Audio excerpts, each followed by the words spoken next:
Welcome to the Innovation Meets Leadership podcast. Real inspiration for real innovators. If you're looking for innovation and leadership transformation, your journey starts now. Welcome to the Innovation Meets Leadership podcast. I'm your host, Natalie Born. I would love for you to help us spread the word by leaving a review wherever you listen to podcasts so that other innovators like you can find us. And hey, did you know you're a part of a global community? We have over 70 plus countries listening from around the world. Today, I want to welcome Greece. Welcome to the podcast. So my guest today is Randi Roberts, and Randi is an executive and a career life coach who helps her clients unlock their highest potential and provides them with tools to help them get there. After spending about 30 years in a corporate background, she went from sales rep all the way into some executive roles, and we'll kind of talk about that a little bit today. But she knows that with all those achievements and all those accomplishments, executives can often start to ask questions like, how do I juggle competing priorities? Have you ever asked yourself that? How can you achieve your next promotion? What's the best way to lead and motivate your team? And then maybe even, do I really like what I'm doing? So she dives into all of these things, not only with her clients, but also on her podcast called the Fulfilling Career Happy Life podcast. Welcome to the podcast, Randi. Can't wait to dig in with you today. Thanks, Natalie. I'm so excited to be here with you today. So I want to just step back for a moment and ask a question. It's always, to me, I feel anyway, a very giving thing when someone says, hey, I've learned a lot. I want to help coach other people. I'm just curious for you, what was that tipping point where you decided, hey, I'm going to move careers from being an executive to coaching executives? Yeah, it really started, I think, with my love of helping develop other people and sort of giving back. Like, as I was building my own career, there were so many people that put their hand out to me, saw potential in me, and helped give me opportunities and support. And I loved doing the same for others in terms of career success and career happiness. And I found as I moved into executive positions, I was very fortunate because my career was in pharmaceuticals, and the companies that I was with provided a lot of support and development. And I was really lucky to have, to be able to work with executive coaches at really pivotal points in my career, in particular when I had taken on big new levels of responsibility. And people don't talk about it, but everybody sort of has that. Am I ready for that? Am I big enough to step into these shoes? And so to have support at that time was really pivotal for me. And I began to think of it as something that I might want to do as my next career. Mm-hmm. And then some things happened in my life where I needed more flexibility. So leaving corporate was the right thing. And at that point, I did establish my own coaching business. I've been doing this for 5 years now, and it's really a privilege to be able to help other people achieve their goals in the ways that people help me. I would imagine when you move into that coaching lane and you step back and you look at the bigger landscape, I wonder, did you kind of reassess maybe even some of the ways that you might have handled things as an executive in certain roles? Because now you're kind of providing that lens to your clients to say, hey, I know it feels like you're seeing, the tree instead of the forest, but let's zoom out, let's step back and look at the bigger picture. Did you start to see even moments in your own life where you were like, man, I could have done that differently? Oh, absolutely. And the truth is, my perspective is, if you don't have those moments, maybe there's an opportunity for you to dial up that introspection and self-awareness. For me, I absolutely have had those times. And, there's the if I could only roll back the clock, I would handle it differently. And I have those conversations with my clients very frequently. And really the way I try and guide that thought process is it's important to look at it and to mine it for all the things you can learn, but through a lens of what do I want to do differently when I'm faced with that situation again? How can I handle that in a bigger way, in a way that's just better, more productive, which is very different than, what should I have done? Because, it sounds like it belongs on a bumper sticker, but should is filled with shame. Yeah. Whereas what can I do? What do I want to do when I'm faced with that again? I think is a lot healthier way to look at it. So absolutely, I have those moments. And again, I love to help my clients work through those moments. Like that's where it's at for me now. Yeah, I think that's part of what makes a coach a powerful coach is that they have those moments that they can help unfold and say, "Hey, let me show you some things. Let me show you the way of the road, or I've already been this way one time. Let me show you what that looks like." And I think that's such a powerful thing. I even think about my own career, and throughout my life, I've had formal and informal coaches, which, like you said, come in at pivotal points in your career. And I think anytime you take on a new role, a bigger role, that is a pretty pivotal point in your career to reach out and ask for help. It absolutely is. And that's the moment where you may feel least equipped to ask for help because you sort of feel like, well, I just got this big promotion and of course I can handle it. And inside, there's some element of doubt, or a lot of people call it imposter syndrome, just feeling like you've stepped out, you're leaning beyond your skis, however you Yeah. want to say it.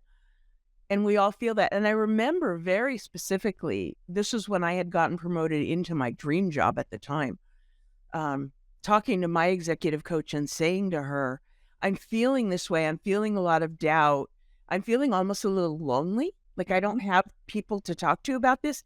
Does everyone feel this way? Wow. And her response was, yeah, some people don't admit it, but in my experience, everyone feels this way. And so, I don't know if you find this for yourself, but what I find for myself and for my community of coaches, you coach what you know, you coach what you're passionate about.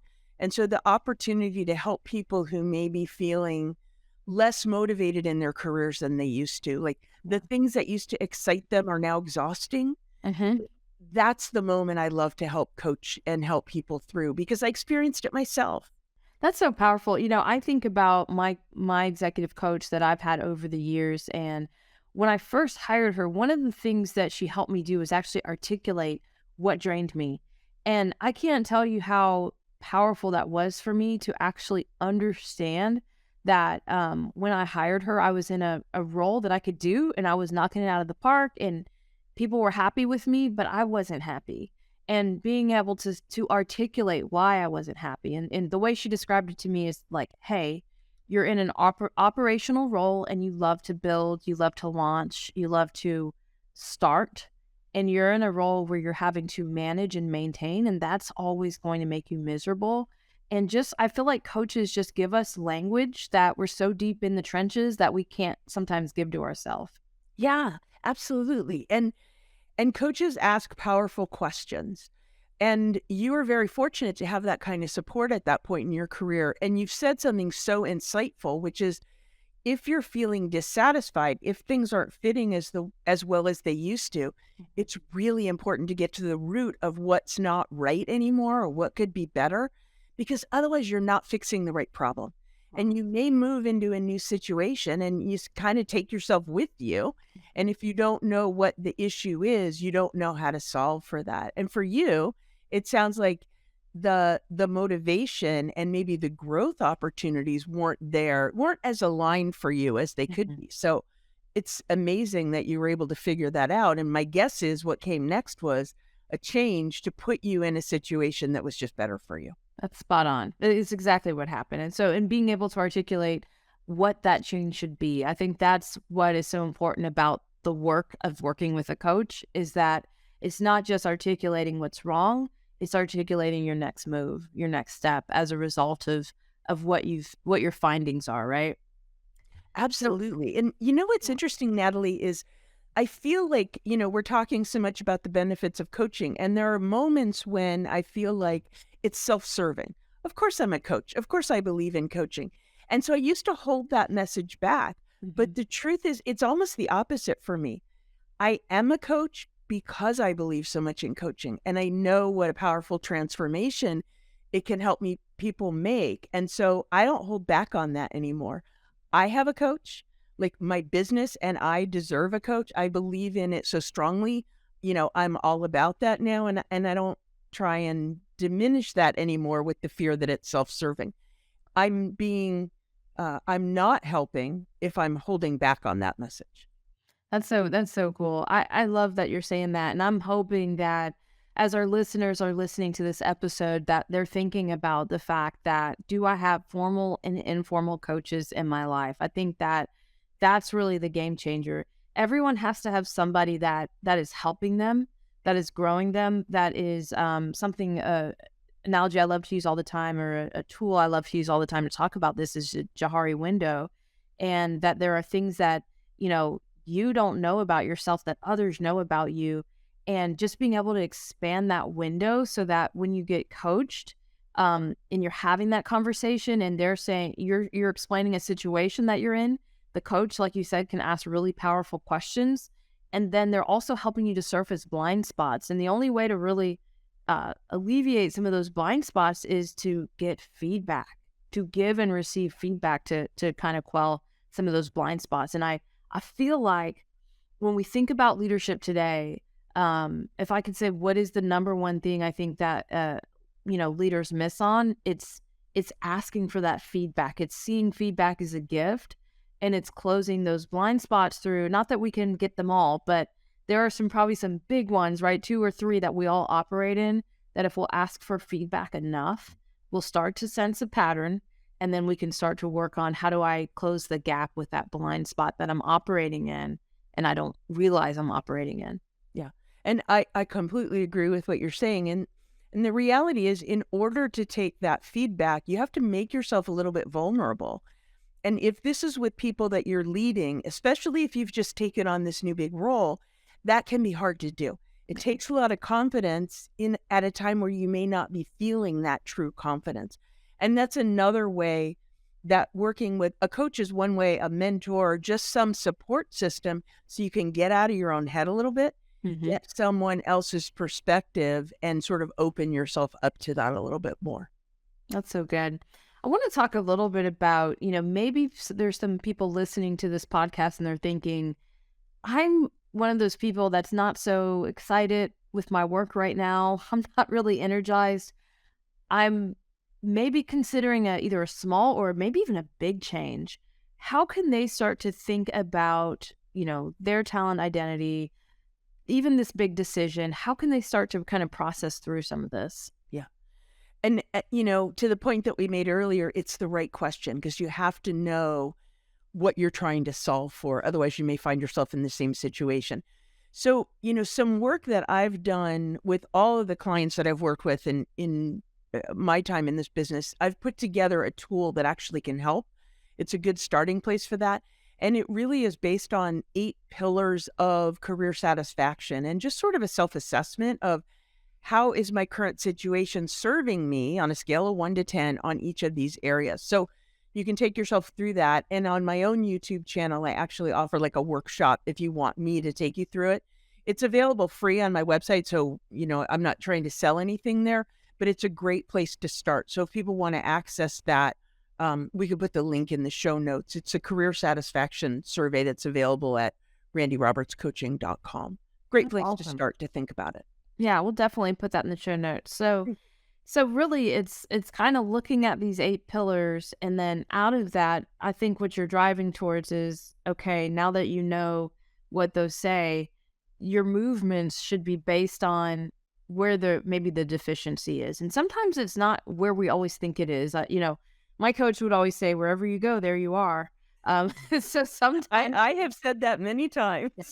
So sometimes we think it's, it's the job, but they're like, oh, I've been with you a while. It's, it's been like this in the last 3 jobs. So is it really the job, or is it the person in the job? It's really just kind of us again, being vulnerable enough to step back and ask the questions, the hard questions. I think that's part of what coaching is. And I've had times where I didn't know I was submitting myself to such hard questions, but that's what ended up happening. And I felt so grateful on the other side of those conversations as well. Yeah, for sure. And I think, it's a matter of taking a step back and really thinking about your current situation. For anyone who may be feeling less excited than they used to, think about, to your point, where are the deficiencies, where are the buckets they want to fill, but also equally important, what are the things that are really working for you, so that you know kind of like what lane you want to play in. What's the next thing you're looking for? It has to have this, it can't have this. And those things change over the course of our career. Even if we're really clear on that answer 5 years ago, 10 years ago, it doesn't mean it's still the same answer today. So it's worth doing that digging a little bit to figure that out and make sure we're setting ourselves up for success. The alternative is you continue on the same path a little bit, I'm going to call it asleep, or just not paying attention to those things. And that might be okay. You might be supporting your family. You might be bringing in a lot of the things you need to do from your job. But, it's right there in the title of my podcast, my YouTube channel, Fulfilling Career, Happy Life. It's possible to achieve both of those things. And it's what I want for people. And I know it's what you want for your listeners. So go for it. You deserve it.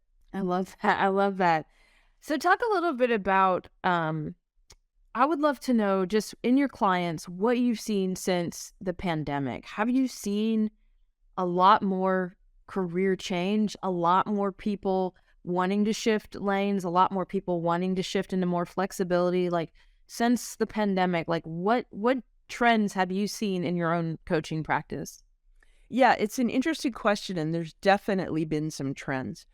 I think that in some ways, people who are farther along in their careers, we're learning from people who are newer in their careers in terms of, wait a minute, they've got this balance thing better than we did. They're giving themselves permission to pursue what they love in a better way than we did. So let's learn from that. And I think, this collective traumatic experience we all had, you can try and find some meaning in it. And I think that's it. I think people are recognizing that they need to be happier doing what they're doing. So I think that's one thing. A lot of my clients are leaders, so they are focused on what's this experience been, not just for themselves, but for their teams, for their workforce, and what kinds of things do they need to be offering differently in order to attract, retain, create the kind of healthy culture that is so much more important now. So some simple examples of that, Natalie, are flexibility in sites of work. The companies that are requiring people to be at their desk 5 days a week are really having a trouble attracting and retaining talent. Yeah. Likewise, being home full-time remote situation is not right for everybody. There are people that are really hungry for that interaction, and they want some hybrid, but they want some say in what that looks like. And I think it's really important to the networking, because from what I have seen, the productivity didn't suffer, at least short term, for many companies. Right. And frankly, their expenses went down because nobody was traveling, and they may have been able to cut back on office space and things like that. So it was actually healthy for their P&L, but it's a short term win. And if you're not looking at what that looks like for people, especially younger people, if they're not having the opportunities to network and get to know people, they're really missing out. So that's a lot of words to answer your question, but I think it's a really important question. No, it's a very important question because and your answer is very important, because I think we are seeing those trends like you mentioned. We are absolutely seeing that as companies are starting to take flexibility away, they're really losing key people. And how important the pandemic was to people for flexibility, how important it was for work-life balance. Something happened, I think, when people could go for a walk with their family, or when they could, be at home to make dinner. Like, something kind of, I think, switched in people's brain of like, what was I doing? What was that grind all about? Like, why was I climbing that ladder, and where was I headed? And I even think about, like, when I grew up in corporate 20 years ago, we were like studying Jack Welch, and it was all about, you get rid of the bottom 10%, and just very much a drive mentality. And when you look at the latter part of Jack Welch's life, some of the regrets he had was, I didn't spend enough time with my family. I didn't spend enough time at home. And so I think that this mentality that we've been driven into through all the business books, right? We were constantly reading business books, which there's nothing wrong with that. But when it becomes all about that and being number one, always trying to win, something suffers, something breaks. And I think in 2020, I would say something did break in our society, and there was a lot of sadness, but there was also some healing that took place for a lot of people of being like, hold on, is this really what I want to do long term? Is this the grind to 5? Is this my thing? Is this what I want to do long term, or do I want to start to have some say-so in where my life is headed? What you're saying is so important. But I think what's interesting is it didn't happen automatically. Like, almost overnight, people are working from home, seeing each other in 2 dimensions. I had a client who said to me the other day, like, I have to go back to face-to-face meetings. I got to worry about what the back of my hair looks like. It's funny things that change so much, but people didn't set boundaries at first. If they were doing the grind, they were still doing the grind rather than, wait a minute, I'm freeing up 45 minutes on each end of my day that I was commuting. Instead of using that time to do something that's sort of, life enhancing, they would just keep working. Yeah. So it's a mindset. It's not just geography. Where are you working? Those kinds of things. You got to set the boundaries. And that's true if you're working from home or if you're working in an office, and especially true of leaders, because it doesn't just impact you and your own family. It impacts everyone around you. Culture it's what we say, but more importantly, it's what we do. And so I think, leaders need to take that really seriously and make sure they're saying the right things, but they're also exhibiting the right behaviors. Wow. That's so important. I think what you said there is so important about culture. And I think that, there's kind of two sides of the coin. I think part of the coaching journey too is figuring out what is your personal values? What's your personal culture? Because sometimes it can be like organ rejection as well. When you go into an organization that has different culture, different values than what you personally value. And if there's anything I've learned over the years, it's like, I have to really surface that, when talking to clients, you have to surface values and culture because it dictates everything. And so that misalignment creates so much heartache. And so I think a lot of it is, what do you personally value, and really articulating that well. I think a coach helps you with that tremendously, being able to tease out what is just a nice to have versus a must have. And then I think it's all about, when, again, we were talking about career change here, big or small, figuring out, are you going to an organization that's aligned or misaligned with your values? Because that's going to make a huge difference. And so often, I think people are maybe so quick to move roles that they kind of jump from the frying pan to the fire, and it doesn't get better. It can even get worse because you're not checking on this anchoring point. It's really the foundation of organizations. What do they believe? What do they, and how do they live that out? Yeah, absolutely. I mean, what you're saying is so true. And it's interesting because I have some, VP level, C-suite level executives that I work with, and they'll say, I want to get to the next level. I want this. I want that. I'm really clear. It's like, great. The first thing we're going to do is a values assessment. And to them, it can feel a little soft. Wait a minute. What values assessment? No, I'm here to talk about how do I get to be the CEO? But you got to know what's important to you. And so that's often where it starts. And I think a lot of people don't give themselves permission to look at that and look at what's going to make them happy. And sometimes the answer is changing jobs, but the reality is, if you're working for a big company, there's a lot of incentives to help you stay. You might be walking away from stock options, all of those things. And if we go back to the example that you gave of your own experience, Natalie, in terms of you were in a situation, it sounds like it was relatively satisfying and rewarding, but you were in the wrong job.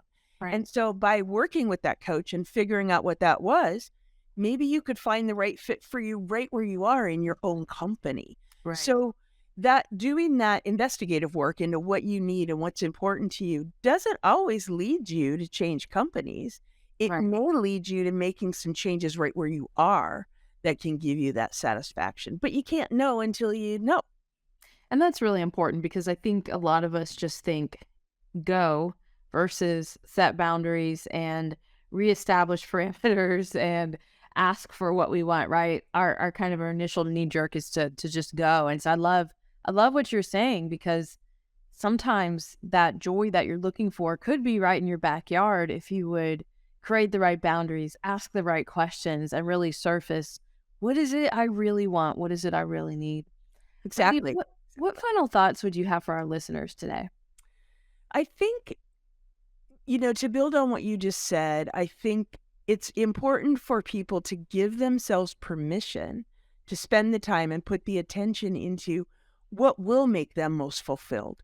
Because very often people get to a point in their career and you're always thinking about other people. You're thinking about your own team. You may be thinking upwards and serving the board or whoever, even if you're the CEO, you got a boss. So are you serving the people below you? Or you're serving the people above you? Are you worried about taking care of your family?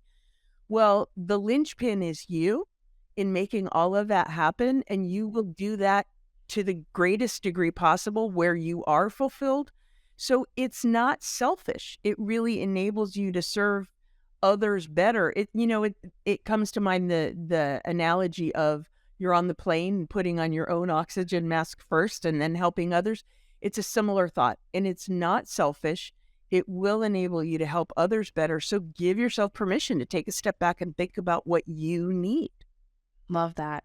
Where can people find and follow you? Where can they learn more about you? Yeah, absolutely. The best place to find me is on my website, which is Randi Roberts. It's RandiRoberts coaching.com. And there you can contact me. You can get links to my own podcast and YouTube channel, or you can find that career satisfaction assessment that I mentioned. It's available free, and I'd love for people to have access to that. Wonderful. Well, you have been so amazing. Thank you for joining us today. It's been my pleasure to be with you, Natalie. Thanks for having me. Well, to our listeners, thank you for joining the Innovation Meets Leadership podcast. Remember, don't just get out of the box, break the box and set it on fire. Let's go transform something. Thank you for joining us for the Innovation Meets Leadership podcast. Be sure to subscribe to our show on iTunes. Follow us on Instagram or Facebook at Innovation Meets Leadership, and visit our site at innovationmeetsleadership.com for more innovation resources.